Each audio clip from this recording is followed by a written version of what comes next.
लोगों से तो कहिए कि आज कोट बदल दीजिए, तो वो तक बदलेंगे नहीं।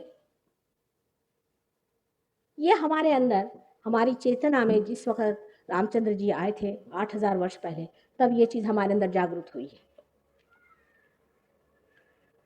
कि एक राजा को कैसे होना चाहिए, राजा का प्रतीक क्या होना चाहिए। हालांकि ये जरूर हम कहेंगे कि श्री राम की कृपा से इस देश में ऐसे महान राज्य करते हो, एक एक का नाम लेते साथ दिलासा बड़ा हो जाता है। राणा प्रताप, क्या त्याग हुए थे।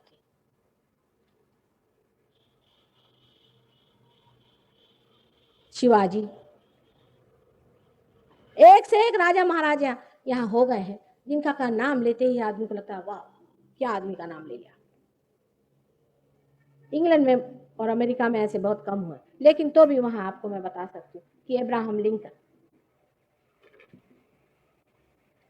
इतना बड़ा आदमी था। अब्राहम लिंकन इतना बिल्कुल सही चलने वाला, तत्वनिष्ठ, और कोई भी गंदगी उस आदमी में नहीं थी। मैच्योरिटी उसके अंदर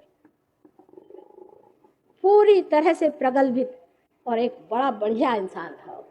लेकिन अब अमेरिका ऐसा आदमी नहीं बना सकता, ना रशिया बना सकती है जैसे जैसे इनके हो, क्योंकि सबकी मर्यादाएं टूट गई। सबसे बड़ा अचीवमेंट हमने ये किया कि अपनी मर्यादाएं तोड़ दी, और इसको हम सोचते हैं स्वतंत्रता। एक छोटी सी बात समझने की है। अगर समझ लीजिए एक एरोप्लेन है, उसको उड़ना है, उसको मर्यादा में बांधा जाता है नहीं। अगर वो कहे कि मैं इस मर्यादा में नहीं रहूंगा, तो वो सब उड़ते ही साथ इधर उधर गिर जाए। कोई भी चीज आप जब मर्यादा में बांधते हैं, समझ लीजिए गेहूं है, आप फैला दीजिए, किसी के हाथ कुछ नहीं लगने वाला। उसको मर्यादा में बांधिए।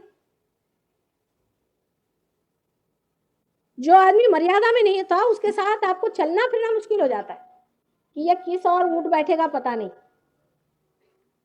इनको तो कोई मर्यादा ही नहीं है, न माँ बहन, न कोई चीज समझते हैं, न बड़ा न छोटा, कब जवाब दे दे भागो रे भैया इसे। और इस तरह की बात करने में लोग सोचते हैं कि हमने बड़ी स्मार्ट बात कर दी। हाँ, क्या कहने। मैं तो कभी कभी देखती हूँ, आश्चर्य होता है कि वाद विवादों में भी, मैं पार्लियामेंट में भी मैंने देखा, मुझे बड़ा आश्चर्य होता था, इतनी बुरी तरह से लोग आपस में बातचीत कैसे कर सकते हैं, जिनके की श्री राम इस देश में हो गए।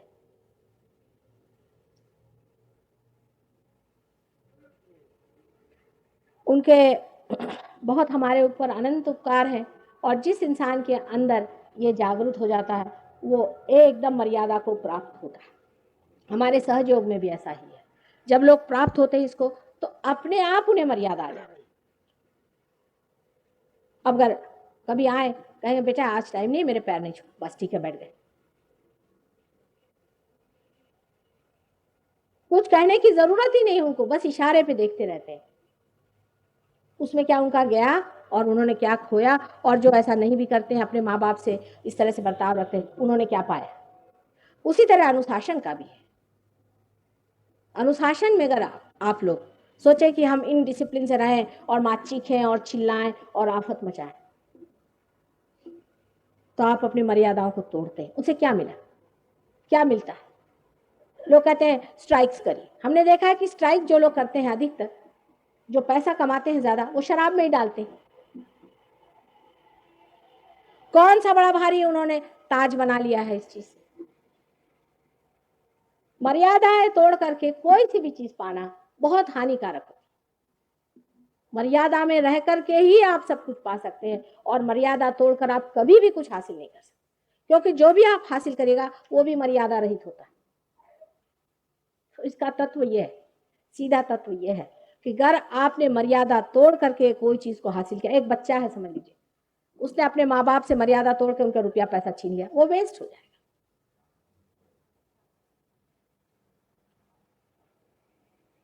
आप करके देखिए इस चीज को कि आप मर्यादा में रह के देखिए। हमने तो देखा यह है कि जो आदमी विनम्र है, जो आदमी मर्यादा में है, वो इतना ऊंचा उठता है, क्योंकि उसकी नम्रता ही उसका सौंदर्य है, और उसकी मर्यादा ही आपको उसके प्रति एक तरह से आकर्षित करती है। जिस आदमी मर्यादा नहीं, पता नहीं कहां से कौन नौक आपके चुभ जाए। आप कोई नुकीले पत्थर में बैठना चाहेंगे? फिर आप क्यों नुकीले बनते हैं? आपको खुद पता होना चाहिए कि हम खुद बड़े भारी नुकीले इंसान हैं, हमारे पास जो भी आता है वो हमसे छिल ही जाएगा। जो खूबसूरती मनुष्य की है उसकी मर्यादा में है, जिस मनुष्य में मर्यादा नहीं उसमें कोई भी किसी प्रकार की खूबसूरती नहीं। अब लंदन में या पाश्चिमात्य देशों में लोगों ने बड़ा भारी संघर्ष किया, कहते हैं कि उन्होंने जितनी भी परंपराएं थी उन्हें तोड़ दिया, और तोड़ करके उन्होंने चाहा कि हम कोई नई चीज बनाएं, और तोड़ के क्या करने लगे, तो ड्रग्स लेने लगे। हाँ, अगर कोई पाश हो तो उसे तोड़ना चाहिए। कोई अगर पाश हो, पाश और मर्यादा में बड़ा अंतर होता है, उसे समझ लेना चाहिए। कोई अगर आपके ऊपर पाश है, जैसे अंग्रेजों का हमारे ऊपर साम्राज्य था, ये हमारे ऊपर पाश था, उसको तोड़ना चाहिए, गुलामी बर्दाश्त नहीं करनी चाहिए। लेकिन जो आदमी मर्यादा में रहता है उससे आजाद कोई आदमी नहीं होता, वो अपने आजादी में मर्यादा में।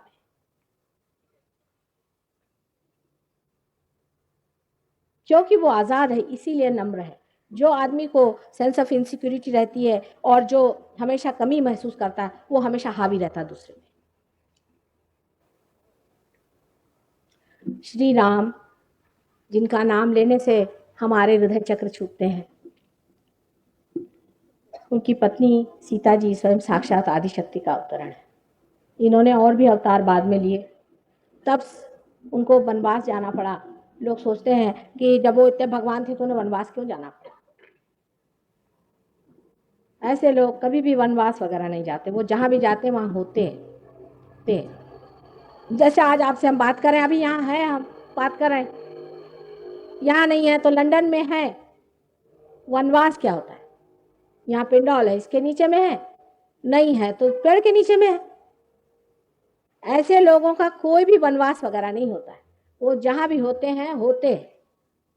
उनके लिए उनका वातावरण और ये कुछ महत्वपूर्ण नहीं रखता।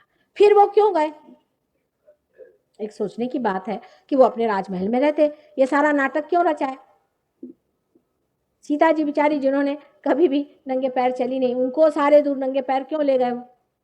उसकी वजह है इस देश के हर जगह में अपने वाइब्रेशंस पहुंचाने के लिए वो पैदल गए।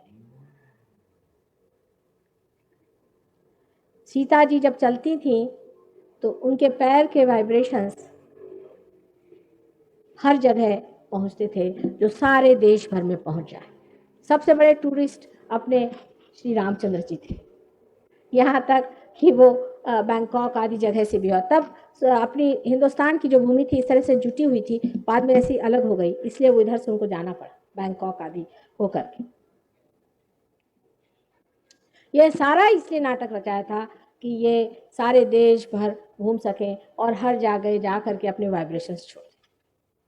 सीता जी की नहानी एक जगह बनी हुई है राहुरी के पास में, मैं वो देखने गई थी, दूरी से पता हो रहा था कि इनकी नहानी है। इतने वाइब्रेशंस वहाँ रहे थे, इतने वाइब्रेशंस आ रहे थे, और इतने अजीब तरह से वहाँ पानी बहता है कि समझ में नहीं आता कि नेचर से भी इस तरह से पानी कैसे वहाँ आ गया और किस तरह से हो रहा। सब बड़ी अजीब गरीब चीज़ है, लेकिन सबसे बड़ी चीज़ है वहाँ वाइब्रेशंस, क्योंकि जब वो वहाँ रही तो उनके सारे वाइब्रेशंस वहाँ। ये सहज में वाइब्रेशन बांटने का तरीका था। अगर उस वक्त इन्होंने वाइब्रेशन नहीं बांटे थे तो आज हमारा सहयोग जम नहीं सकता।